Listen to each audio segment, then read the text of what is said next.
Good morning, everyone. Welcome back to my channel. So I wanted to come on this morning and share with you how I decorated this tree. I have 3 of these type trees. They're the, tabletop trees. You can see it's not that big. And I may have picked them up from Michael some time ago. One I picked up at Big Lots, and my daughter has that at work. But then I had these other 2.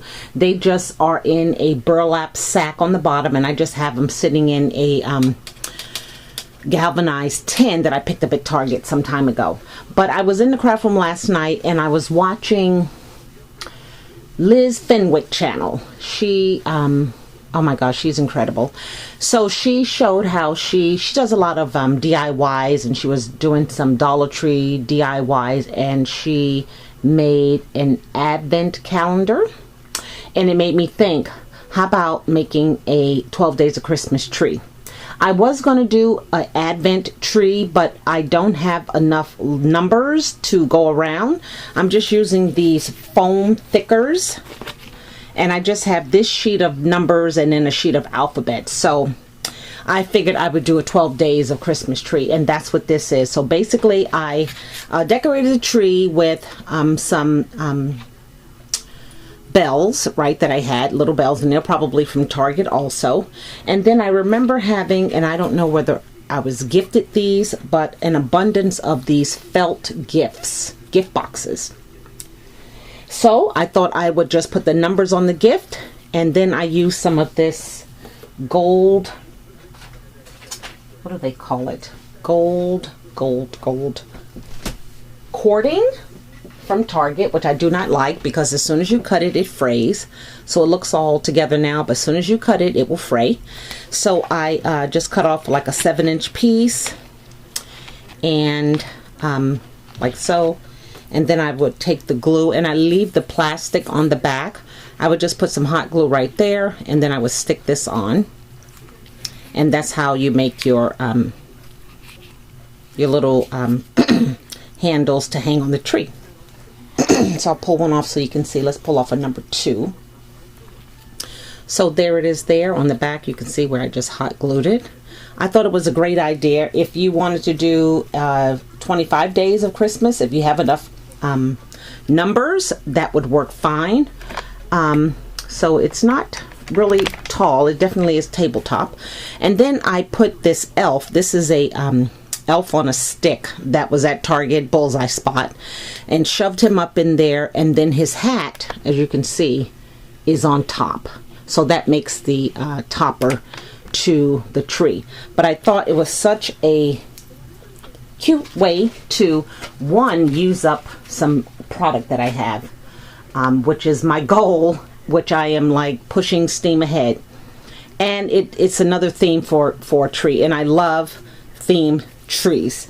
Last year I had one like this, and I decorated it with lots of small handmade embellishments and ornaments that you guys gifted me, but I've since then put them on my tree downstairs. So I just have a string of lights. Again, I'm not sure where these from, but they have they're like bells, like lights, and I got that around the tree. And then I have some ornaments that I just had in my stash. So that's my 12 days of Christmas tabletop tree that I created. So now I want to show you also some other things that I've been working on.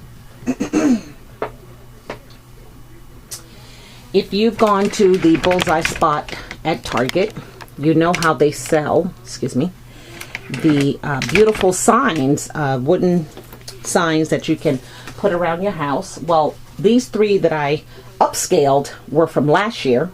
I wasn't able to, I don't think I bought any this year, I'm not sure, but I know these 3 I took out of storage, and they were just plain, and I wanted to do something different to them. So you'll probably recognize this sign. It's just wood trim, and it says Holly Jolly Christmas.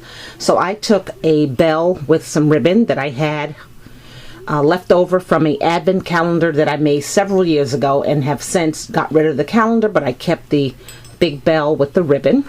I have some holly and pine cones here, and then this sprig is from the Bullseye Spot at Target. These are cedar sprees. So the you've seen the pine cones before. Again, I have this embellishment box, and they just come like this. They probably still have them at Michael's this year. Right? So got rid of a few of those, and I just think the sign now looks more festive than it did without all of that. Okay, so that's one idea. Another idea is the hot cocoa sign. This may have been this year, I'm not sure, but this is how I spruced this one up. Someone had gifted me these wooden Christmas trees. They're dimensional. I'm not sure. I'm saying someone gifted me. I just don't remember. And if I did get them, they were probably at Target. But they look like that. They also have a skinny one. It's kind of like a peppermint. So I hot glued 3 of them to the bottom. Again, I took some sprigs from the Bullseye Spot. And then these are leftover rosettes that I had. These are from last year, believe it or not, and I'm really trying to get through them. So I doubled 2, and then I used this cute dimensional epoxy sticker that again is from my stash and from years ago. So now that took that sign to a different level. It just added more oomph to it. Okay, so the last one is a fun one, I think. I pulled out some buttons that I had, Christmas buttons, and this sign here just was what it is without all the buttons. So I just hot glued this penguin, this polar bear, the Happy Mail mailbox, the snowman, the word Noel, and then finally Santa at the bottom. So now I think that one is ready for the wall. I'm not sure whether I'm going to do any floral up here or a bow. I think I'm just going to leave it as is. So those are my 3 Bullseye Spot signs that I have upscaled, and I hope if you have some or you've got some different ones that you pull out some of those embellishments that you have in your box, in your drawers, and go ahead and upscale your signs. I would love to see what they look like. Thanks again for watching, you guys. Until my next video. Bye now.